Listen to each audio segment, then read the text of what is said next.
Here we are back after the Easter break with the Vega Baja real estate talk here at the Televisión Vega Baja. We are talking about the documents when selling a property in Spain.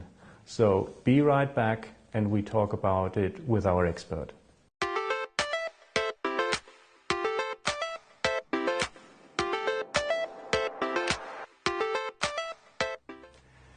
You're thinking about selling a property. In previous episodes we've talked about the taxes and fees when you sell a property. Today we talk about the documents and certificates you need to provide when selling a property. And today our expert is again Deborah Eunice Quintana, from the CEO of CSB Consulting Torrevieja. Hello Deborah. Hello, good Welcome morning, back to the program. Documents when selling a property in Spain. So there's plenty of documents you need to provide, and let's go through step by step from basically the most important document or certificate you need to provide to the, well, not least important, but let's go through step by step. What would you say is the most important document you need to provide when it comes to selling? If I was selling my house, the first thing I would need is to have my property title deeds, what we call escritura. This is the first document to show that I am the owner of the house. Okay. This is the very first thing. Yeah. This document, this is basically what you sign when you buy the property, and now when you sell it, you need to show it. Correct. But very often, from experience, Deborah, this document, probably because you hardly need it, this gets lost or even burned sometimes. Correct. Or stolen. Or stolen. But that is not a problem. You can always show that you are the owner of the house by going to the land registry office and applying for a nota simple, which is a land registry search which will show that you own the property, and that is enough for the notary to confirm that you own the house. Okay. So because the escritura as such is really the document as such which you sign at the notary, this is what being carried to the land registry and being registered there. Correct. And so they know basically, okay, that's the document, and you are the legal owner of the property. Sometimes it has different words. You have the escritura, which is the official title, but if you have only a copy of it, it's called differently. Copia simple. That's with the copia simple, with the land registry details in the document, you can go to the land registry office. So this is not a problem. If you haven't got the original, the proper original first copy, which they call first copy, and if you only have a copia simple, that is enough. Okay. Good. Then you go to the land registry, ask for a nota simple. There's the difference between copia simple and nota simple. Yes. And there it says you are the legal owner of the property. Or who is the legal owner? Who is the owner? Okay. And what else does it say in the nota simple from the land registry? The nota simple has all the details of the house. Square meters, when you bought the property, where you bought it, which notary, and all what you need to sell it. Okay. And just in case, also for this example, we or at least for the time being, we talk about a property without a mortgage. But if there were a mortgage, it would be mentioned there. Okay. So and we need to check that as well. Okay, good. Because sometimes people paid off their mortgage, but it's still registered in They cancel the mortgage within the bank only, economically, and they still need to cancel the mortgage at the notary, so registralmente, at the land registry. They will mention that it's cancelled. So the bank should come to the notary to cancel and sign the document to be registered. Okay, good. So the escritura or the copia simple, and with that you apply for the in the land registry for the nota simple. What's the next document? So, but now we know you are the owner of the property. What's next? Now I need to know who I am. So I need to show, if I was Spanish, my DNI or NI number, my NIE. If I was a foreigner, and passport to show you that I am the person mentioned in the deeds. Okay. So every seller, it could be just one person, or it could be two persons, the spouse. Or 3 or 4. Exactly. In case of inheritance, for example, there's now 3 or 4 brothers and sisters. They own the property, and they all have to have the NIE number. They all need to have NIE number. It depends when they bought it. They might have an NIE number already.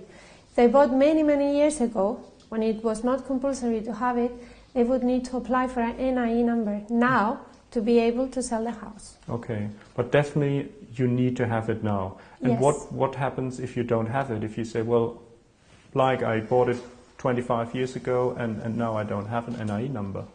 I should go to the police to apply for an NIE number. Okay. If I was in Spain, I would go directly to the police here. If not, you can obtain the NIE number also through the embassy from your own country. Okay, so you have to apply for it, go through the process as well, as much as, or as the same way as a buyer, as a purchaser would do. Correct. Okay, good. And what if you are resident in Spain? So you live here, you pay your taxes here. Is there any other document you have to provide? There's also a certificate from the tax office to show if you are resident in Spain or non-resident in Spain, fiscal resident. Right.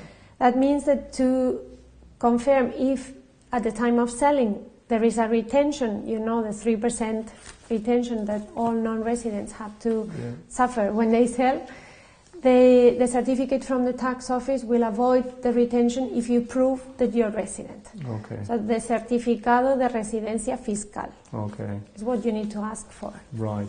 Because at the very latest you need to provide it to the notary office. Yes. So that's where they are checking, where they need to know whether to ask the buyer to retain this 3% or not. So you need to provide this document as soon as possible. Mm-hmm. Correct. Okay. What's next? So we have these 3 documents. Now we know what's the property is yours, and who you are with your passport and NIE number. What's next on the list? What would you need to provide as well? Now, when we have the proof of ownership and who we are, we need to show that all taxes referring to the house have been paid. Mm-hmm.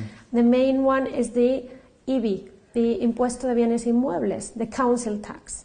So we need to go to the SUMA office, which is the office dealing with the council tax in this area, in the Vega Baja, and ask for the duplicate of our SUMA bill if we haven't got it at home. And this will be also shown at the notary on the day when we are selling. Very often people think, well, it's just the last SUMA bill that needs to be provided, but there could be other outstanding bills. So you paid the last year's, but there is previous years outstanding. The notary, when they prepare the official sale document, the notary will also make a search at the cadastro office, where they will mention if there is any other previous outstanding bill, any other bill from previous years. Okay. We can show the last one and say, yes, it's all paid, but then the notary will show you, yes, it's right, or no, there's 1 year not paid, and you should make the retention for that. Okay, that's being retained by the buyer, and that's it. So the SUMA bill, because many know it as SUMA bill, but it's actually the SUMA office that works for the town hall that provides it, but it's actually the council tax, isn't it? Yes. Okay, we have this. That's a document. That's a small document, or you can get it from your bank, can't you?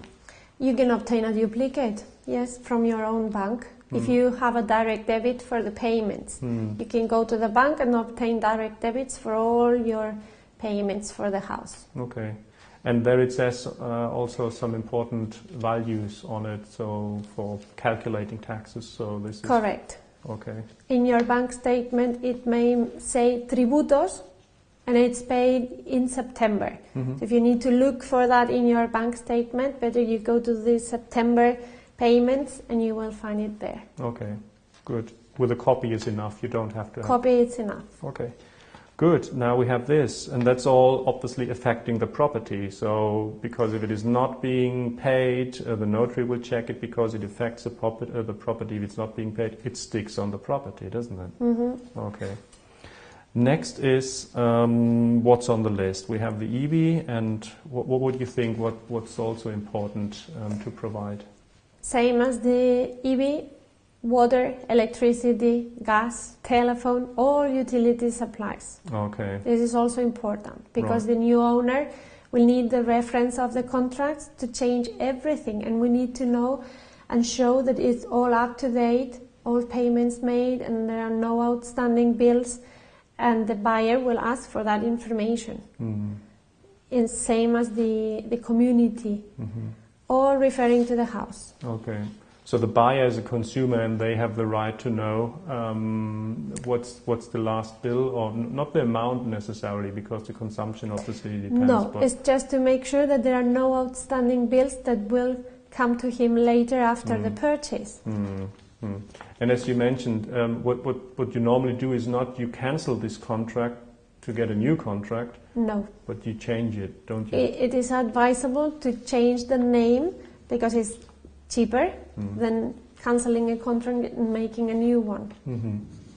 Good. So we have all the supplying bills, also telephone, alarm, these things if it applies. So, and then imagine you have a property in a community. So there is a neighborhood community, there's a community swimming pool, for example, in a building. Is there any document to be provided there? For maintenance costs of the running cost of the community, you make a monthly payment or a quarterly payment or annual payment, and that you also need a certificate from your community administrator stating that you are up to date in the payments. And there are no derramas, no money that should be paid afterwards. Or this certificate will also be added to the sale deeds to prove that the payments are up to date. Because again, the same with the SUMA bill. If it's not being paid, the charge is being carried on by the new owner because it sticks on the property. Correct. So how do you get this certificate then? Where do you apply for it? From the administrator of the community. Okay. I understand you have your own the details of your administrator. You should contact the community, and he will produce the certificate, which will be signed by the president and the administrator. Okay. Both. Okay. And there it says you are up to date with your payment until, well, depends on how you pay your community. Yes, correct. Okay, good. So we have that. And you should provide the contact details of the administrator then as well. The contact details should be mentioned in the certificate. Okay, that's on that. Good. Right. Nowadays, this has been different 2 years ago, but nowadays you have to provide some other documents which refer to the energy consumption or efficiency. So what's that about? The energy certificate, it's a new certificate. It can be prepared by an architect or an engineer. Usually are architects preparing these kind of certificates that will certify how efficient the property is. It's difficult to find the A, B or C in this area, but it's also compulsory to have it registered. So it's not just the certificate, you must have the hoja de registro. This is important because some clients, they receive the document without that document, and we need the hoja de registro. This is very important. And it contains pictures of the house and all the details of the efficiency of the house. Okay.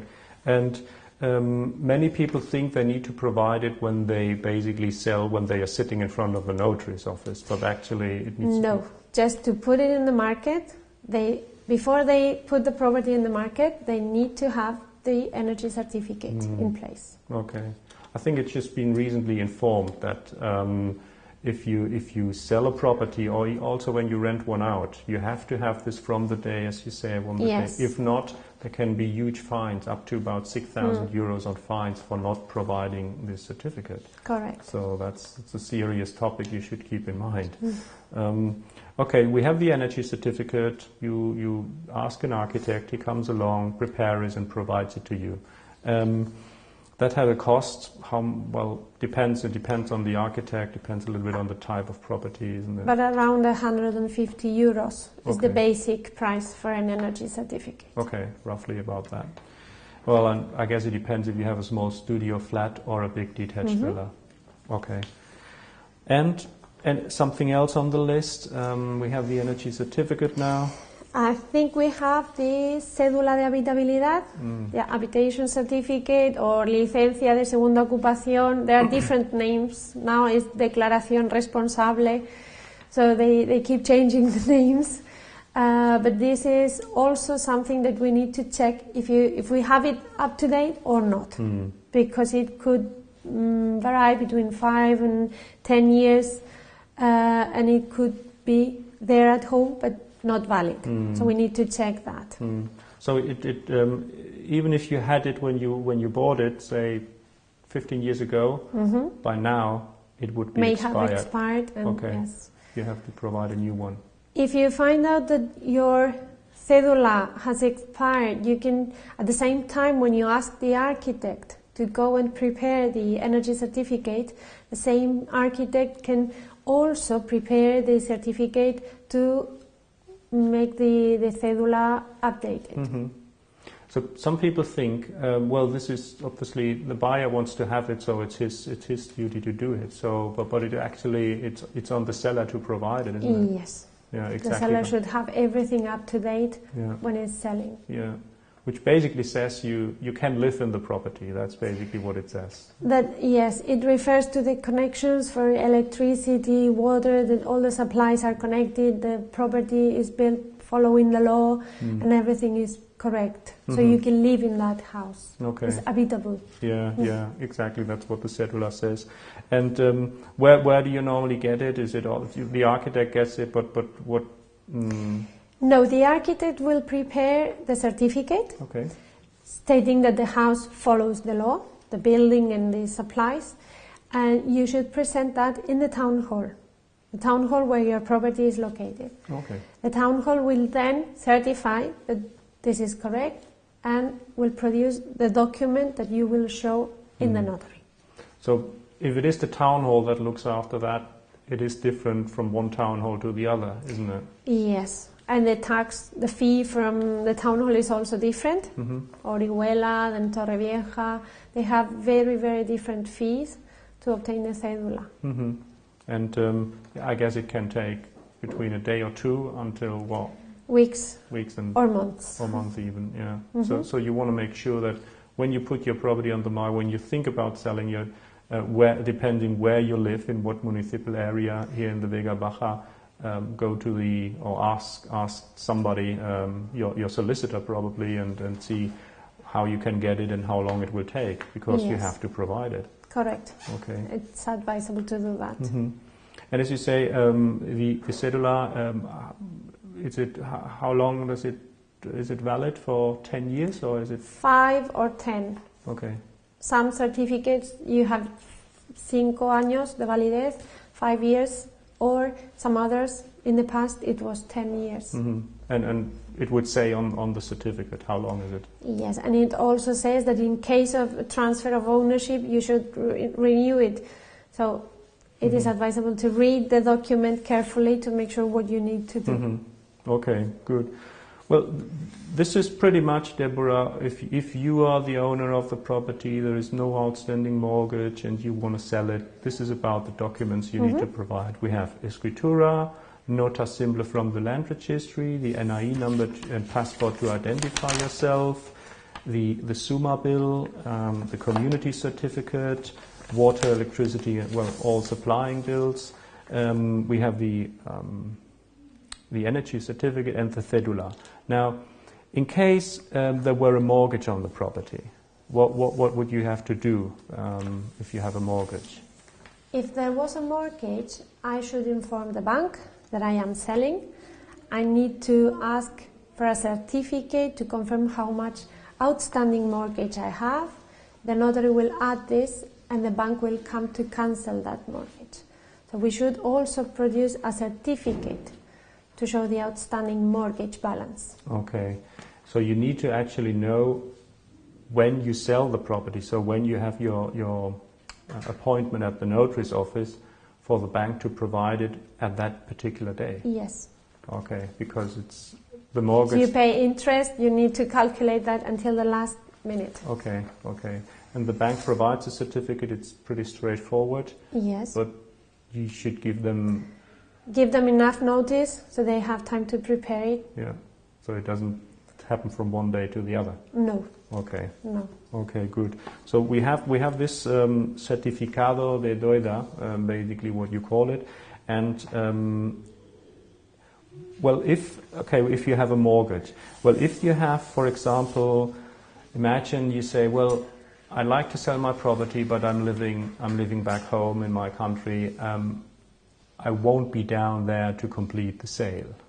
Is there any other document? Well, how can I do it if I'm not down there? Same way we talk about it in the purchase.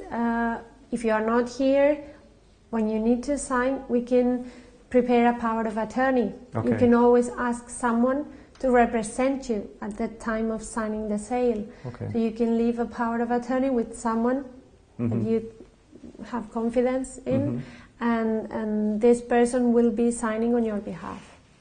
Okay, so a power of attorney, so you either here yourself, but if you can't, power of attorney. And where can you get this power of attorney then? If you were here at the time of deciding if you're signing or not, you can sign the power of attorney here with a notary in Spain, or back home with a notary or at the consulate in your own country. Okay. You want to make sure this power of attorney is in Spanish, so it is not sufficient if it is only in English, Swedish or any other language? No. Okay. And so every owner that is on the deeds as the owner of the property either need to be here or need to be represented with a power of attorney. So it's not enough to have just a handwritten paper that says, I want my spouse, my son, my brother, or whoever for me to sell the property. No, it must be a special power of attorney, official document signed with an official notary. Okay. And remember that it's not enough that it's signed with a solicitor. The signature of a solicitor is no longer accepted by notaries in Spain. Okay. It must be a notary. It must be a public notary. Okay. And so you can get it here in Spain at the notary, then it's in Spanish. But if you get it through the embassy, in the Spanish embassy in your country or in the city where you live, it would be in Spanish as well. But if it is a public notary in England, for example, or in Sweden, in Germany, wherever, most probably and very often it is then in the language of the country. So that needs to be... The document could be prepared in double columns, English and Spanish, or French and Spanish, always to provide the two languages in the country where you sign and the country where the document is going to be used. Okay. In that case, it's signed by a notary, and then it needs the apostilla. Okay, so it needs to be made valid. To be used in Spain. To be used internationally and here in Spain. Okay. If let's say you bought the property and you lived in it, but after a few years you decided to extend something on it, like you build another bedroom to it, or even a whole new floor on top of it, and so what sort of documents do you need to provide to prove that all this is legal? So because very often here in Torrevieja or in the Vega, Baja in general, older houses, they have been built extensions to it or completely refurbished. So, but there is documents you need to provide to your buyer. To add any extra building to your title deeds, at the time when you do the energy certificate and the cédula de habitabilidad, you can also ask the architect to produce the certificate that we call Certificado de Antigüedad. Okay. The certificate will show how old the extra building is and what the building is, what extra you have that is not registered in your title deeds. This certificate will also be mentioned, added to your sale deeds, and will show all what is not in the purchase document. So any extra building can be also added at the time of selling. This is never a problem. Okay, so, but you need to prove that, okay, well, sometimes you come across cases, let's say, that people got a license to build, let's say, 10 square meter extra, but actually they build 20.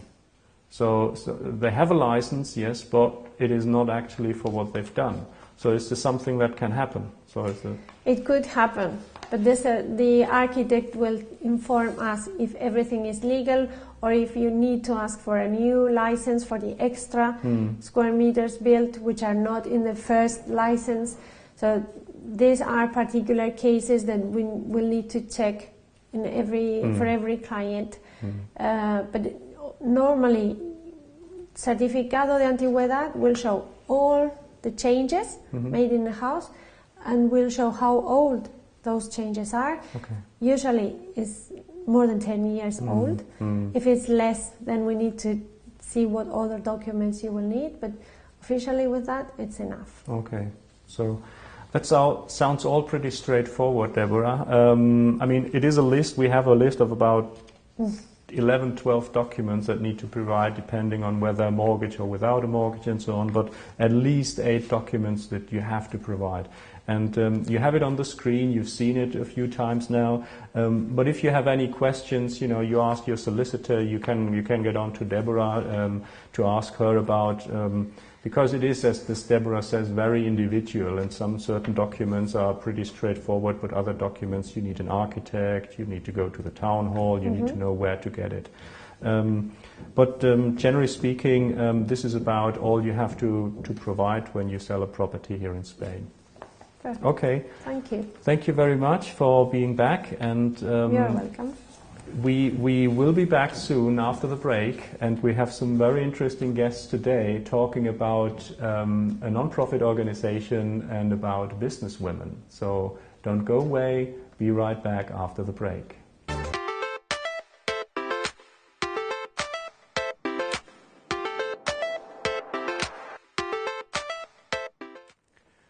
Now, if you are a woman living in the Vega Baja and you want to build a business, or you have a business, you might not be alone, and I'm sure you are not alone, but there is a place to go where you are women in business in Spain. And this is Vibes. Vibes is the women in business in Spain. And today I'm joined on the plateau by the founder and president of Vibes, Ms. Cristina Berardi. Hello, Cristina. And she's not alone. She brought 2 members of the association, and it's Ulla Andersson. Hello, Ulla. Hello. And it's Mariana Ramselius. Hello, Mariana. Hello. Now, Vibes. It's a new association. Cristina, tell us a little bit about it. What's the idea behind Vibes? We started it this year, in January. Okay. And my thought was, there are a lot of women alone out there having some ideas about how can we cooperate, how can we share experience and develop ourselves. And I think also we be stronger, clever together, For sure. So we started a little bit and see if there is an interest. Okay. And actually it has been increasing. Every week we receive more members. Oh. And it's women in business, yes, and I can tell you we talk Scandinavian language so far. We have only one English talking member, but in the time I think we will increase even the number of different nationalities. Okay, because you are Swedish, and that's how it all started in January. But as you say, there is so many business women out here. And obviously the idea of you being here today is for more people, more women to know that you exist and you can come along. So it's not only for Scandinavian women, it's for everybody. For all. Language is an obstacle right now. I mean, I speak some languages, but not all of us speak that different languages. But we will come. But the main reason for starting up is just to promote women's entrepreneurship, development. So we think this is actually a good choice if you like to cooperate, develop your competence, your skills, exchange experience in a very open and how can I say, nice environment, social environment. Yeah. Because Vibes is a non-profit organization, isn't it? So it's not a company as such, but a non-profit. No, correct. It is a non-profit association. Just because we are networking, we are sharing everything, experience.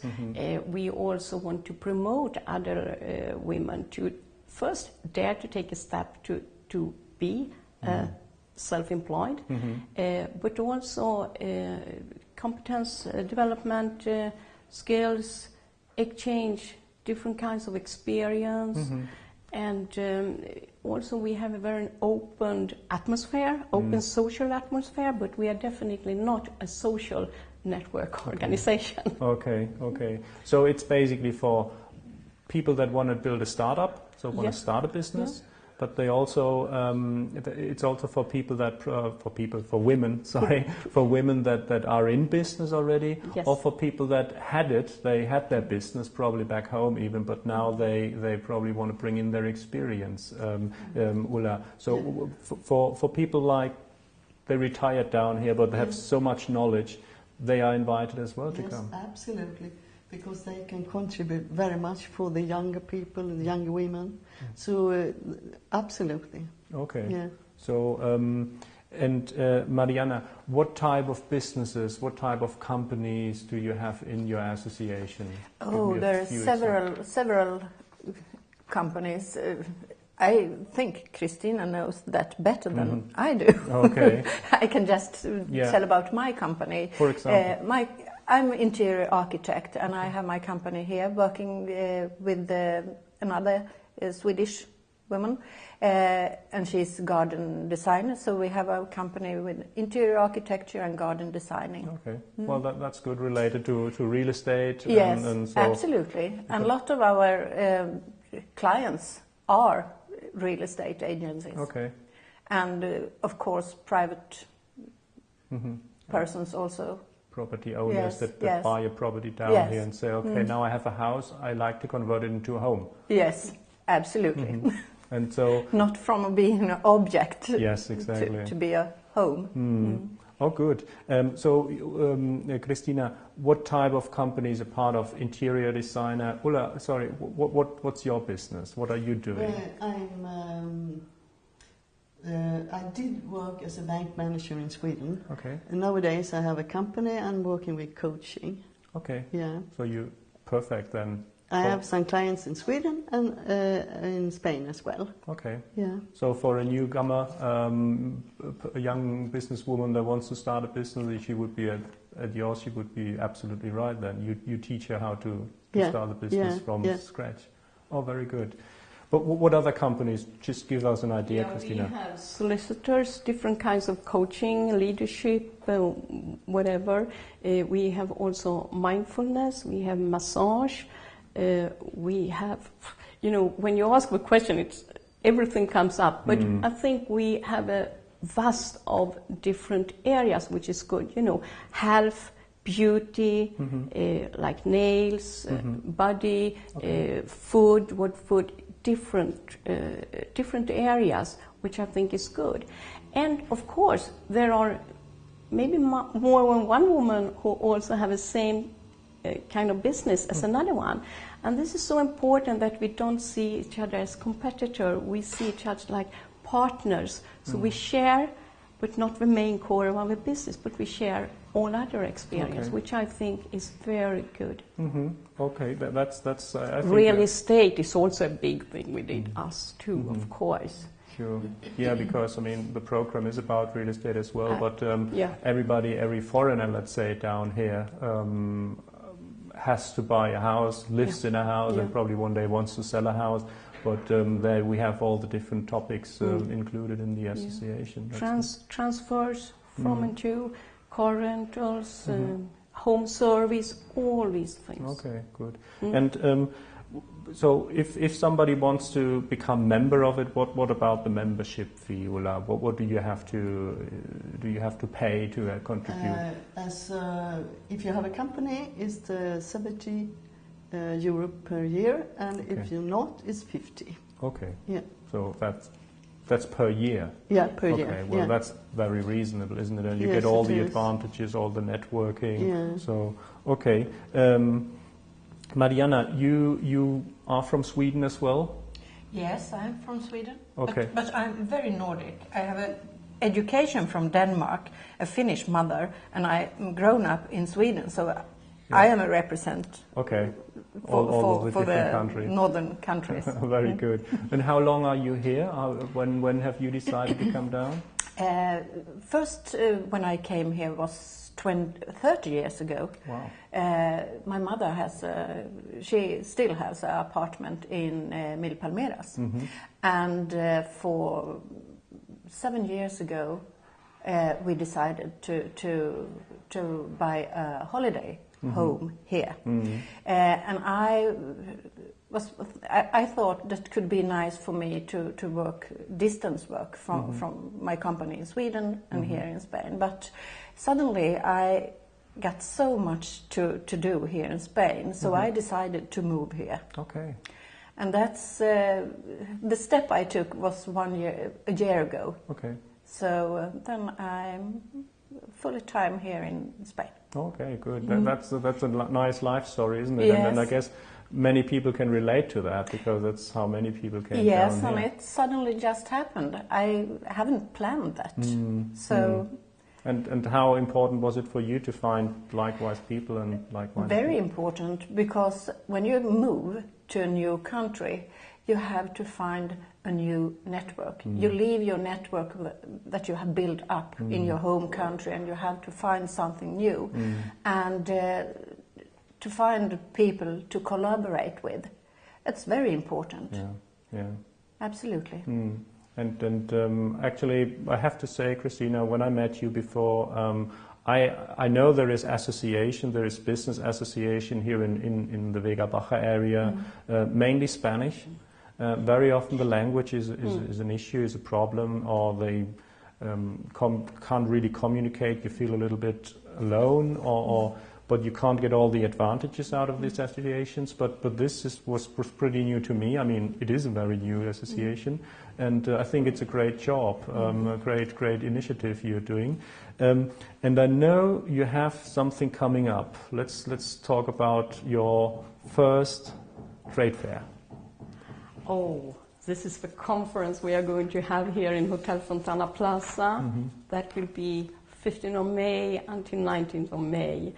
And there is a conference with different seminars, different speakers, of course, with different topics. But we will also have some surprises. We will have a fashion and beauty show. Wow. That we look forward to. And also a mini exhibition. And we welcome all people to come and look at the fashion show, but also maybe there are some interesting to exhibit in our mini exhibition. So it's going to be so nice. This is the first big event we actually arrange by ourselves. All right. Oh, very good. That's a great initiative, Ulla. And as I see her on your flyer, we have it spread out over the table.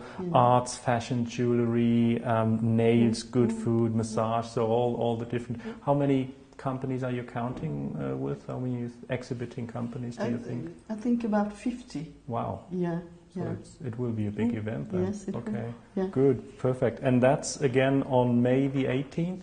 18th to 19th. 18th to 19th. So that I guess 15 to 18 to 19 is the whole conference with the exhibition on the 19th afternoon. Yes. Good. And it's the Hotel Fontana Plaza. Exactly. Okay. In the center of Vega. Exactly. Good. Now, if somebody wants to get in contact with Vibes, what's the best way of doing it? First, we have a Facebook page, so you can search for Vibes, and then you can apply to become a member in a close group. Okay. And then, if you would like to meet us, you can also attend, because we are sending out invitation to our networks meeting, so you can attend to a network once to see whether you like it or not. But I would say most of the women who come for the first time say, I'm in, they will stay. which is very appreciated. Yes. Okay. What's the overall idea from? I mean, it's a very, very young association, but already with quite some members. What's the overall idea? Where do you want to be in, let's say, at the end of the year? Just to keep it short, what would you say? Where you want to be, Mariana, as an association? Before we came here, Christina and I just talked about that, and we said we don't know what this will be about a year, because it's taking time to build up an organization, and you have to try exercise and trial and error is the good word for it. Yeah. So I hope it will still grow. Oh, I'm sure it will. I think there's a huge potential for that. Yes. And Ulla, I think starting off as a business or being a business owner, or in particular, I want to come to this point which you mentioned before.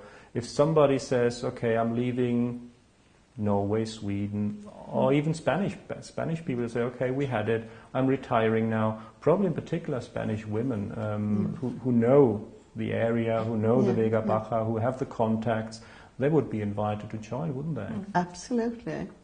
And I think that will add a very good knowledge to all the women who is living here or coming here.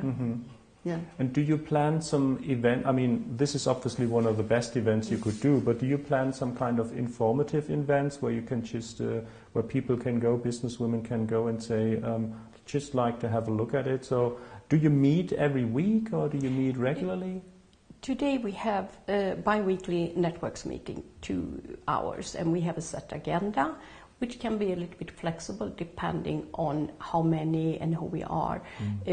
It's as you say, when there are more new members, we could have them separately to inform about what we are doing and how we are doing it. Okay. Absolutely.